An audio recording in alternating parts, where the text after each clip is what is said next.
Hello everyone, मैं कुमार गौरव स्वागत करता हूं अपनी यूट्यूब चैनल जिसका नाम है स्टडी वाला अड्डा। आज मैं केमिस्ट्री क्लास 10 का एक चैप्टर जो एसिड बेस एंड सॉल्ट है, जो हमारा केमिस्ट्री का सेकंड चैप्टर है, हम आज वही शुरुआत करेंगे। सबसे पहले आज हम जानेंगे कि सर एसिड होता क्या है, एसिड की प्रॉपर्टीज क्या होती हैं, कितने टाइप के एसिड होते हैं, कम से कम इतना तो आज पढ़ते रहेंगे। ठीक, आइए।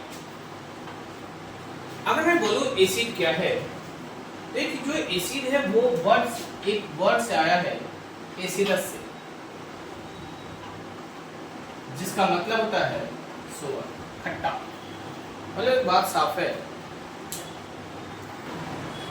साफ है कि जितने भी खट्टे सब्सटेंस होंगे सब में कोई ना कोई एसिड तो मिल ही जाएगा। चाहे कोई खाना खा रहे होंगे तब खट्टा हो गया, चाहे आप जो आप एसिड बाथरूम क्लीनर का मतलब एसिड यूज करते हैं उसको भी आप अगर थोड़ा टेस्ट करेंगे तो वो भी आपको कहीं ना कहीं खट्टा लगेगा। कहने का मतलब ये है कि आप नॉर्मली ये वर्ड ही आया है एसिडस से, जिसका मतलब ये पहले से ही खट्टा है। तो एक बात तो साफ है कि जो भी सब्सटेंस खट्टे होंगे उनमें एसिड होगा। ठीक है भाई, जब एसिड होगा तो एक बात बताइएगा, हमेशा हम आगे बढ़ाएंगे इंडिकेटर क्या होता है, हम आगे बताएंगे किस टाइप के कितने टाइप के इंडिकेटर होते हैं। थोड़ा सा इंट्रोडक्शन अगर दे दूं तो इंडिकेटर वो सब्सटेंस है जो आपको बता दे कि हाँ कोई भी सब्सटेंस एसिड है, बेस है या फिर सॉल्ट है या फिर न्यूट्रल है, वो कहलाता है इंडिकेटर। तो अगर मैं इंडिकेटर की बात बोल दूं तो जितने भी एसिड हैं वो हमेशा याद रखिएगा कंडक्टिंग नेचर का होगा। मतलब वो इलेक्ट्रिसिटी कंडक्ट करेगा, मतलब नॉर्मली कंडक्टिंग नेचर का होगा। अब कहेंगे सर कैसे? आपको अगर थोड़ा बहुत प्रीवियस क्लासेस में जानते होंगे तो इलेक्ट्रिसिटी को जब डिफाइन करते हैं तो कहते हैं sir flow of charge. Flow of charge का मतलब समझना है आपके। फ्लो ऑफ चार्ज का मतलब है कि उसके पास फ्री मोबाइल आयंस होने चाहिए। अगर कोई भी कंपाउंड, सपोज कीजिएगा हमारे पास NaCl है जो आप नमक खाते हैं, ये NaCl जो सॉलिड स्टेट में है इससे कभी इलेक्ट्रिसिटी कंडक्ट नहीं हो सकता।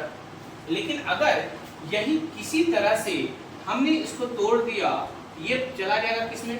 Na+ और Cl- Na+और Cl-। जब ये Na+ और Cl- में टूटेगा तो देखो भाई, पहले ये अकेला था, पहले ये कंपाउंड मिले हुए थे, अब ये क्या सर अकेले हो गए। अब क्या हो गया सर? अकेले हो गए। जब अकेले हो गए अब ये फ्री होंगे, मूवेबल हो गए, मोबाइल हो गए। जब मूवेबल हो गए तो जहां जाएंगे अपने साथ इलेक्ट्रॉन्स लेके जाएंगे, और जहां इलेक्ट्रॉन जाएगा वहां मतलब किस चीज का कंडक्शन हो जाएगा? इलेक्ट्रिसिटी। आप समझ रहे हैं? इनको हम इलेक्ट्रिसिटी कंडक्ट करता है, इसीलिए हम इसको बोलते हैं इलेक्ट्रोलाइट। क्या बोलेंगे? इलेक्ट्रोलाइट। इलेक्ट्रोलाइट का मतलब समझिएगा, इलेक्ट्रोलाइट क्या है? वही ऐसा एक्वा सॉल्यूशन, जब इसी NaCl को ना सर पानी में डाल देंगे, ये टूट जाएगा किसमें? Na+Cl-। तो जो भी एक्वस कंपाउंड होंगे, एक्वस सॉल्यूशन होगा किसी आयनिक कंपाउंड का, वो कहलाएगा इलेक्ट्रोलाइट। याद होगा, आप अगर केमिस्ट्री की बात कर ले तो आप thermal decomposition reaction electrolytic decomposition reaction पढ़ रहे थे। वहां पे हाइड्रोजन जब वो आप उसका इलेक्ट्रोलिसिस करवा रहे थे तो H+ अपने कॉन्स्टिट्यूएंट आयन में टूट रहा था, प्लस वाले में और माइनस वाले में। यहाँ पे भी जो NaCl है वो टूटेगा Na+ और Cl-। जब टूट गया, जैसे ही टूटेगा पटाख से इलेक्ट्रिसिटी कंडक्ट करेगी। तो सीधी सी बात है, ऐसा एक्वा सॉल्यूशन, ध्यान से रखिएगा, इलेक्ट्रोलाइट डेफिनेशन आ जाता है, ऐसा एक्वा सॉल्यूशन जो इलेक्ट्रिसिटी कंडक्ट करता होगा वो कहलाएगा हमारा इलेक्ट्रोलाइट। अरे क्या कहलाएगा? इलेक्ट्रोलाइट। ठीक है, क्या कहलाएगा सर? इलेक्ट्रोलाइट। अब देखने वाली बात ये है, क्या सर इलेक्ट्रोलाइट सारे कंपाउंड का होगा? नहीं सर, हमेशा मोस्टली जो सॉल्ट्स होंगे उन्हीं का, जो एसिड होगा उन्हीं का। जो आसानी से डिसोसिएट हो जाएंगे, टूट जाएंगे अपने अपने आयंस में, वो कहलाएगा हमारा इलेक्ट्रोड। चौथी प्रॉपर्टी का भी कोरोसिव नेचर के होंगे। कोरोसिव समझ रहे हैं क्या? अगर आप एसिड में कोई भी मेटल डाल दो वो खुरदरा टाइप का हो जाएगा, ठीक है, अपनी प्रॉपर्टी लॉस करने लगेगा, डिग्रेड होने लगेगा, डिकम्पोज होने लगेगा। और जब डिग्रेड और डिकम्पोज होने लगा, इसका मतलब वो किस नेचर का शो करने लगा सर? Corrosive nature. किसको शो करने लगा? Corrosive nature. अभी तक हमने बताया 4 प्रॉपर्टीज, लेकिन ऐसे बैठे थे, एक साइंटिस्ट थे, नाम था आर्हेनियस। आराम से सुनिएगा क्योंकि क्वेश्चन आया हुआ है। उन्होंने कहा कि भाई जो भी एसिड होंगे, अगर आपने उसका एक्वस सॉल्यूशन तैयार किया, एक्वस जहां भी बोल देगा ना, पानी की ही बात करेगा, कोई और मिक्सचर की, कोई और लिक्विड की बात नहीं करेगा। एक्वस का मतलब पानी में जब आप किसी कंपाउंड को मिला रहे हैं तो that solution is known as aqueous solution. आपने नमक को पानी मिला दिया, एक्वस सॉल्ट सॉल्यूशन। चीनी को पानी मिला दिया, एक्वस शुगर सॉल्यूशन। एसिड को पानी मिला दिया, एक्वस एसिडिक सॉल्यूशन। सही बात है? चलो भाई, तो आर्हेनियस ने कहा, जिन्होंने आर्हेनियस थ्योरी के भी नाम से जानते हैं, उन्होंने कहा कि भाई ध्यान से देखना, आर्हेनियस थ्योरी, आर्हेनियस थ्योरी, इन्होंने कहा जब भी किसी एसिड का एक्वस सॉल्यूशन बनाएंगे, जब भी किसी एसिड को पानी में मिलाएंगे, वो सॉल्यूशन बन जाएगा। कौन सा सॉल्यूशन? एक्वस एसिडिक सॉल्यूशन बन जाएगा। और जहां भी एक्वस बना, वो अपने अपने आयन से छूट जाएगा। थोड़ी देर के लिए आपको मैं समझा दूं, और आपको 2-4 फॉर्मूले हम आपको समझाएंगे। मान लीजिए एक एसिड है HCl, क्या है? HCl।